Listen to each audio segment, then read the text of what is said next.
মুরালগুলো ভাঙা হচ্ছে। বুলডোজারের দেশ, বুলডোজার নিয়ে এসে সারাদিন ধরে ভাঙা হচ্ছে।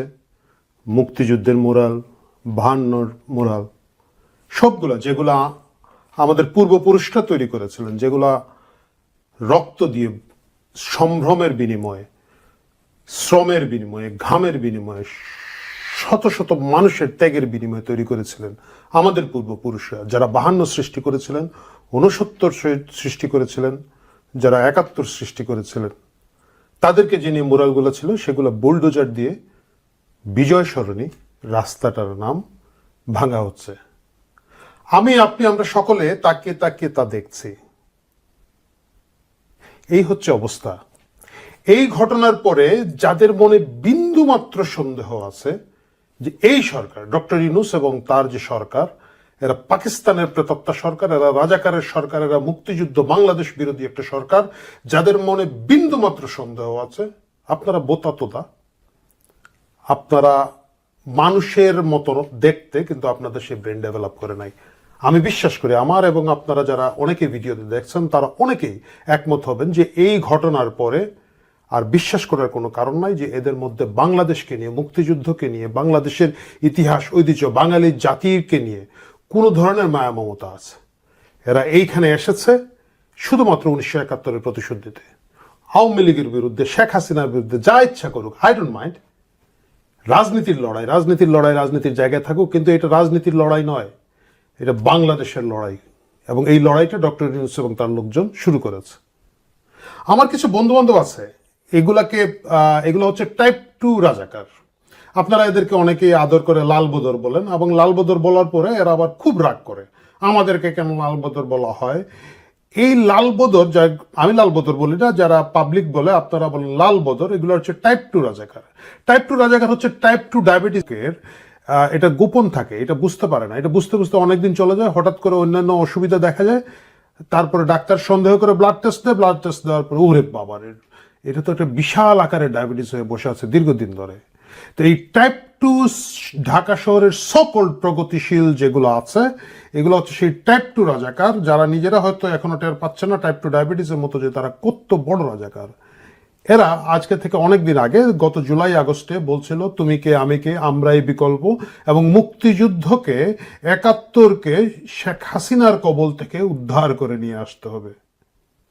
আজকে ঢাকা শহরে এই যে মুরালটা ভাঙা হলো, এই যে ভাঙা হচ্ছে, বুলডোজার লাগিয়ে আরাম করে করে যে মুক্তিযুদ্ধকে গুড়িয়ে দেওয়া হচ্ছে, বিজয় সরণি বলে যে রাস্তাটা তৈরি করা হয়েছিল মুক্তিযুদ্ধের বিজয়কে স্মরণ করার জন্য, সেই রাস্তাটা যখন ভাঙা হচ্ছে, একটা লোক, এই সব লাল বদরগুলো কোথাও প্রতিবাদ করতে দেখেছেন? কোথাও একটা প্ল্যাকার্ড নিয়ে দাঁড়াতে দেখেছেন?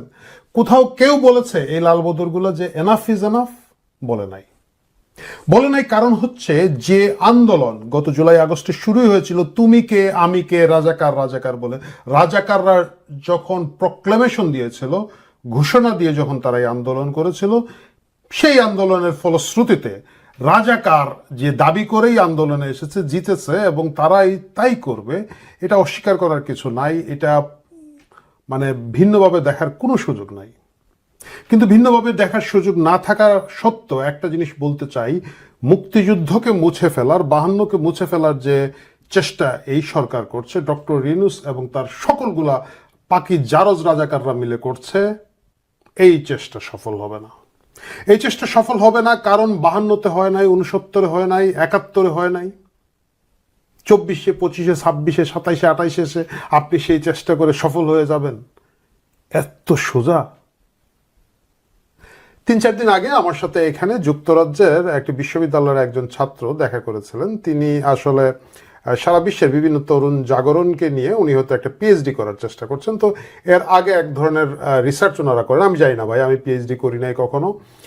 তারা প্রি রিসার্চ জাতীয় একটা জিনিস করছেন, সেটা নিয়ে উনি আসলে জুলাই আগস্টের ঢাকা শহর এবং এই আন্দোলনটা নিয়ে উনি আমার সাথে আলাপ করছিলেন। উনি সম্প্রতি বাংলাদেশ ঘুরেও এসেছেন এই আন্দোলনের ডাটা সংগ্রহ করার জন্য, অনেকের সাথে উনি আলাপ করেছেন। তো তারই একটা ধারাবাহিকতা, উনি বিভিন্ন পার্সপেক্টিভ নিচ্ছেন, উনি আমার সাথে কথা বলছিলেন। তো কথা বলার এক পর্যায়ে বললেন যে তুমি নিজেই বলছো যে এই হয়েছে সেই হয়েছে, তুমি নিজেই বলছো যে এই অবস্থা থেকে ফেরত আসা এই ডাটাগুলা মনে হচ্ছে যে সহজ হবে না, কিন্তু আবার তুমিই বলছো যে মুক্তিযুদ্ধ উইন করবে, তুমি নিজেই বলছো 71 উইন করবে, তুমি নিজেই বলছো will claim back this country, how possible? আমি তাকে একটা কথাই বলেছিলাম যে দেখেন, এইটা আমি আপনাকে আসলে ঠিক হিসাব দিয়ে বোঝাতে পারবো না, আমি আপনাকে একটা অন্য ধরনের হিসাব দেয়, আমি আপনাকে যে রাজনীতির এত আলাপ করলাম, এত গুণিতক যোগ বিয়োগ দেখালাম, এটা দিয়ে বোঝাবো না। আমরা হচ্ছে সেই জাতি 1971-এর 25শে মার্চ হঠাৎ করে ট্যাঙ্ক নামিয়ে আমাদের হাজার হাজার মানুষকে মেরে ফেলা হলো, ঢাকা শহর রক্তের নদী। আমরা অসহায় পালিয়ে 1 কোটি মানুষ সীমান্ত পাড়ি দিয়ে ভারতে গেলাম, 6 কোটি মানুষ অবরুদ্ধ দেশের ভিতরে, 1 কোটি মানুষ বাইরে। আমাদের হাতে একটা লাঠিও নাই, আমাদের হাতে একটা খুন্তিও নাই যে আমরা পাল্টা যুদ্ধ করব। আমরা সেই জাতি, খেয়ে না খেয়ে আমরা সেই জাতি, শরণার্থী শিবিরে অর্ধেক মরে অর্ধেক বেঁচে, লুঙ্গি পরে স্যান্ডো গেঞ্জি পরে উই রিক্লেমড আওয়ার কান্ট্রি 9 মাসের মাথায়। আমি এই কথাটা তোমাকে বলে গেলাম আজকে 25শে মার্চ, 25শে মার্চের রাত, 26শে মার্চের ভোর দেখে তুমি যদি ভাবো যে এই জাতি হতাশ হবে, আশা ছেড়ে দেবে, তো তুমি ভুল ভাবছো। 16ই ডিসেম্বর নিকটে, 25শে মার্চ সকালে, 26শে মার্চ ভোরে, 25শে মার্চ রাতে কেউ কখনো কল্পনাই করে নাই, চিন্তাই করে নাই যে এই জাতি এত দ্রুত ঘুরে দাঁড়িয়ে 16ই ডিসেম্বর ক্লেম করতে পারবে। অনেকেই আশা ছেড়ে দিয়েছিল, অনেকেই ভেবেছিল পাকিস্তান সেনাবাহিনী, যেটা হচ্ছে একটা বিখ্যাত সেনাবাহিনী, তখনকার যুগের একটা শক্তিশালী সেনাবাহিনী, তার বিরুদ্ধে অসহায় লুঙ্গি পরা স্যান্ডেল পরা বাঙালি কী করবে? We prove that. উনি বললেন যে আবেগের কথা বলছো, আমি বললাম যে আবেগের কথা বলছি না। আজকে যারা এই মোরালটি ভাঙছে, মানে সেটা এই মোরাল ভাঙার আগে ওনার সাথে কথা আমি বলছিলাম যে এই যে কাজগুলো করছে এদের প্রত্যেকের বিচার এখানে হবে। উনি বললেন যে অসম্ভব, কিভাবে হবে, কিভাবে বলছো তুমি, এটা কোনো হিসাবেই তো মেলে না। আমি ওনাকে কয়েকটা হিসাব দিলাম। আমি বললাম তুমি কি জানো যে বাংলাদেশে একটা পার্টি দাঁড়িয়েছিল, ফ্রিডম পার্টি। এটা করেছিল যারা শেখ মুজিবকে এবং তার সপরিবারে শেখ মুজিবকে হত্যা করেছিল, তারা এসে 1997-98 সালে, 88 সালে, 87-88 সালে একটা পার্টি করলো, ফ্রিডম পার্টি। কি তার তেজ, কি তার বীর বিক্রম, কুড়াল হচ্ছে তাদের মার্কা। যেদিকে যাচ্ছে এক একটা নেতা, সামনে শত শত মোটরসাইকেল, পিছনে শত শত মোটরসাইকেল, বিভিন্ন পাড়া মহল্লায় বড় বড় সন্ত্রাসীদের নাম, freedom Rasu, freedom Kamal, freedom Joglu. মানে ফ্রিডম পার্টি হচ্ছে সেই ধরনের একটা ত্রাস সৃষ্টি করে পার্টি। আমি বললাম সেই সময়েও কেউ কখনো চিন্তাও করতে হয়তো পারে নাই, যারা ফ্রিডম পার্টিতে ছিল, যে বঙ্গবন্ধুর প্রত্যেকটা খুনিকে একটা সময় দেশে ফাঁসি দেওয়া হবে। আমি বললাম যে তুমি 2005, 6, 7 এই সময়টাতে দেখো, বাংলাদেশের মন্ত্রী হচ্ছে রাজাকাররা, এবং তারা বলছে 71 আমাদের ক্রেডেন্সিয়াল। মাপ চাওয়ার তো প্রশ্ন ওঠে না, মানে আমরা যা করছি ভালো করছি। আমি বললাম এই দেশে মুক্তিযোদ্ধার পিঠে লাথি মারা হচ্ছে প্রেস ক্লাবে 2007 সালে, খুব বেশি আগের কথা না তো, 8-এর ঘটনা। আমি বললাম এরা চিন্তা করেছে 5 বছর বাদে প্রত্যেকটা মানুষকে বিচার করা হবে, প্রত্যেকটা মানুষকে শাস্তি দেওয়া হবে, প্রত্যেকটা মানুষকে ফাঁসি দেওয়ার জন্য এই দেশের লোকজন উদ্গ্রীব হয়ে থাকবে, আন্দোলন সংগ্রাম করবে। আমার সেই বিদেশি বন্ধু যিনি গবেষণা করছেন তিনি অবাক হয়ে বললেন এর মানেটা কি? আমি বললাম আমি তোমাকে একটা কথা বলি, আজকে যারা অনেক আনন্দ ফুর্তি করছেন, গাড়ির বহর দেখাচ্ছেন, এদের গাড়ির বহর ফ্রিডম পার্টির গাড়ির বহর থেকে বড় নয়।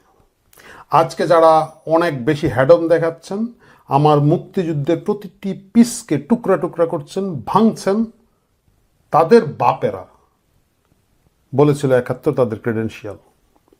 We fight back. আজকে যারা এটা ভাঙছেন তারা দয়া করে মনে রাখবেন, মুক্তিযুদ্ধকে আঘাত করছেন, 52কে আঘাত করছেন। অপেক্ষা করেন, আপনাদের আগে যারা করেছিলেন তাদের পরিণতি সুখকর হয় না, আপনাদের পরিণতি সুখকর হবে না। মুক্তিযুদ্ধের ভাস্কর্য, মুক্তিযুদ্ধের মোরাল, মুক্তিযুদ্ধের চিহ্ন মুছে দেওয়ার প্রতিটি ঘটনার নিন্দা জানাই, প্রতিটি ঘটনার হিসাব রাখি, প্রতিটি ঘটনার বিচার করব, এই বিশ্বাস আমার আছে। প্রিয় দর্শক, আপনারা বিশ্বাস রাখেন, বিশ্বাস হারানোর মতো কিচ্ছু হয় নাই এখনো।